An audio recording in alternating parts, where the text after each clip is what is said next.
Halo Malaysia, selamat pagi, salam sejahtera Malaysia. Malaysia kita punya, cintai Malaysiaku, kita jaga kita. Sebelum kita mulakan berita hangat pada hari ini, untuk anda yang baru pertama kali, silalah untuk sudi tekan butang subscribe, like dan share. Sila juga tinggalkan komen anda kerana setiap komen anda amatlah dihargai. Berita hangat hari ini daripada channel ini, Denyut nadi suara rakyat bergema terus-menerus di dalam channel ini. Setiap hari kita membawakan berita-berita terbaru yang pastinya dinantikan oleh seluruh rakyat Malaysia. Kita akan mulakan berita kita. 1, 2, 3. Berita mula sekarang. Salam sejahtera Malaysia, berita terkini dipetik daripada malaysiakini.com. Bertarikh hari ini 20 Oktober 2022. Daulat tuanku. Agung seru calon penyokong berkhemah sepanjang kempen. Berita penuh. Yang di-Pertuan Agong Al-Sultan Abdullah Rayatuddin Al-Mustafa Bilal Shah menyeru semua calon dan penyokong parti politik supaya mengamalkan pendekatan berkhemah sepanjang tempoh berkempen pilihan raya umum PRU ke-15. Bermula dari hari penamaan calon pada 5 November depan. Datuk Pengelola Bijaya Diraja Istana Negara, Datuk Seri Ahmad Fadil Samsudin berkata, Seri Paduka turut menasihatkan calon agar bertanding secara sihat dengan mengelakkan kempen, menyerang dan akur dengan garis panduan, undang-undang serta peraturan yang telah ditetapkan oleh pihak berkuasa, khususnya Suruhanjaya Pilihan Raya SPR dan Polis Diraja Malaysia PDRM. Sepanjang tempoh tersebut hingga hari mengundi pada 19 November nanti. Seri Paduka mengingatkan bahawa dalam kehangatan dan kegairahan berkempen, nilai-nilai murni dan adab perlu dijaga oleh para calon dan penyokong mereka. Jauhkanlah sifat fitnah, provokasi, caci mencaci, cela mencela, dengan memburuk dan memperlekehkan sesiapa saja semasa berkempen tidak baginda. Seri Paduka turut menzahirkan bahawa sifat-sifat tersebut adalah tidak bertepatan dengan nilai-nilai murni. Sifat-sifat tersebut juga bukan sahaja tersasar dari landasan kemanusiaan yang sebenar, malah boleh mencetuskan kekacauan serta keadaan huru-hara, katanya dalam kenyataan pada hari ini. Ahmad Fadil berkata, pada hemat yang di-Pertuan Agong, kerjasama baik dari semua pihak amat penting di samping menghormati dan menjunjung tinggi institusi kehakiman negara serta sistem demokrasi, berparlimen dan raja berperlembagaan dengan menjadikan kerjasama politik antara parti lebih harmoni. Datuk Pengelola Bijaya Diraja berkata, Seri Paduka turut mengajak seluruh rakyat bersama mendoakan semoga perjalanan PR15 lancar dan selamat. Semoga rakyat dan negara sentiasa diberkati, dirahmati serta dilindungi daripada sebarang bentuk bencana dan musibah, katanya. Semalam Al-Sultan Abdullah berkenan menerima menghadap Pengarah Jabatan Keselamatan Dalam Negeri dan Ketenteraman Awam Bukit Aman, Datuk Seri Hazani Ghazali di Istana Negara. Semasa sesi menghadap itu, Seri Paduka berkenaan menerima sembah taklimat berkenaan persiapan pihak PDRM dan agensi yang berkaitan bagi tempoh perjalanan PR15 dan kesiapsiagaan menghadapi kemungkinan banjir yang melibatkan seramai 99,133 pegawai dan anggota.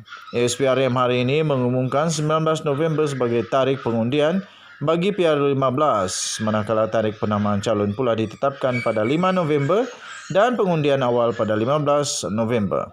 Pelancaran pilihan raya itu akan melibatkan peringkat parlimen di seluruh negara dan negeri yang telah membubarkan Dewan Undangan Negeri DUN, iaitu Perak, Pahang dan Perlis. Turut diadakan serentak adalah pilihan raya kecil PRK DUN Bugaya Sabah. Sekian berita, salam sejahtera Malaysia. Malaysia kita punya, cintai Malaysia, kita jaga kita. Jangan lupa tekan butang subscribe, like dan share. Bye-bye.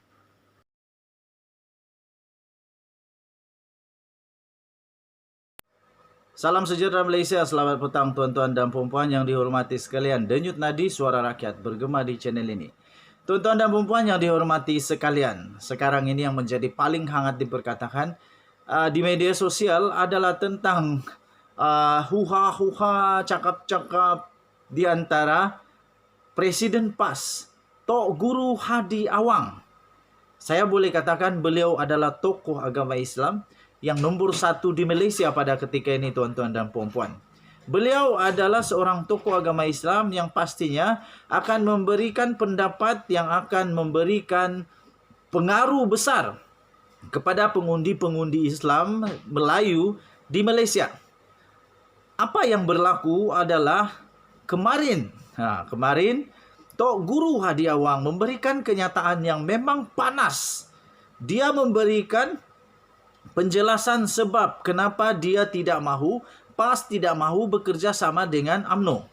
Iaitu dia betul-betul menekankan, malah dia mengakui bahawa PAS tidak boleh bekerja sama dengan UMNO kerana di dalam UMNO masih keruh. Pemimpin-pemimpinnya tidak mau bertobat. Dan dia kata, pemimpin-pemimpin UMNO perasuah, terima rasuah. Ada pemimpin-pemimpin UMNO yang rakus kuasa. Ini pasti akan membuat banyak pengundi terkesan. Mana tidaknya? Siapa yang tidak akan terpengaruh dengan kata-kata ahli agama nombor 1 di Malaysia? Pada pendapat saya, tuan-tuan dan puan-puan, ini memang agak ditunggu oleh ramai musuh-musuh politik Zahid Hamidi, musuh-musuh politik UMNO. Kenyataan ini akan mengubah banyak perkara, terutama bagi mereka yang betul-betul percaya apa yang dinyatakan oleh Tok Guru Hadi Awang. Tetapi sangat sukar untuk tidak dapat percayai kerana beliau adalah seorang tokoh agama. Dan takkanlah seorang tokoh agama mau buat-buat cerita yang pelik-pelik, tak betul pula, betul tak? Dan apa yang terjadi hari ini, Zahid Hamidi mengeluarkan satu kenyataan bahawa dia kecewa, dan dia juga mengeluarkan kenyataan yang bagi saya, pendapat saya baca artikel itu berbaur satu peringatan, dan mungkin ada juga ugutan lembut. Malah Zahid Hamidi berkata, kalau dia mau, dia boleh saja mengaibkan Presiden PAS itu. Tetapi kerana dia berakhlak, dia simpan itu dan tidak mahu untuk mengaibkan. Tetapi pada pendapat saya, bukan ini jawapan yang betul daripada Zahid Hamidi. Jawapan yang betul yang patut dilakukan oleh Zahid Hamidi adalah menafikan perkara itu. Zahid Hamidi kena nafikan bahawa di dalam UMNO pemimpinnya rakus kuasa. Zahid Hamidi kena nafikan bahawa di dalam UMNO pemimpinnya penerima rasuah. Zahid Hamidi kena nafikan kata-kata Tok Guru Hadi Awang bahawa pemimpin UMNO tidak bertaubat. Itu yang Zahid Hamidi perlu nafikan. Bukan dia perlu untuk lawan balik Tok Guru Hadi Awang dengan ugutan bahawa dia boleh juga mengaibkan. Tak ada kesudahan, tak semua ini. Tetapi Zahid Hamidi sekarang berada di kasut. Di situasi yang amat berat. Dia perlu perjelaskan kepada 3 juta ahli UMNO. Pertama. Kedua, dia perlu perjelaskan kepada 30 juta rakyat Malaysia bahawa perkara yang disebut oleh Tok Guru Hadi Awang, ahli agama Islam dan juga penegak bangsa Melayu di Malaysia nombor 1. Dia perlu menafikan itu. Bukan dengan cara mengugut semula. Bukan untuk mengugut semula. Tapi dia perlu nafikan. Perkara yang memang tidak dijangka oleh seluruh Malaysia apabila Zahid Hamidi dalam ucapannya di dalam pertemuan yang besar di MIC itu, direkam pula di video. Lepas itu menjadi tular seluruh Malaysia. Malah bukan Malaysia saja, seluruh dunia. Dan dia nafikan bahawa dia kata ucapannya itu dispin oleh musuh-musuh. Macam mana mau spin? Sudah jelas-jelas dia kata, kalau kita kalah, kita akan, begitulah, apalah. Dan dia sebut juga nama-nama. Beraninya dia sebut nama-nama tuh. Maksudnya betullah bahwa nama-nama itu berisiko untuk dihadapkan di pendakwaan. Tidak akan didakwa di Malaysia ini. Malaysia kita ada undang-undang perlembagaan, kita ada kedaulatan undang-undang yang betul. Tak akan dihadapkan ke mahkamah kalau tiada apa-apa masalah. Malaysia bukan negara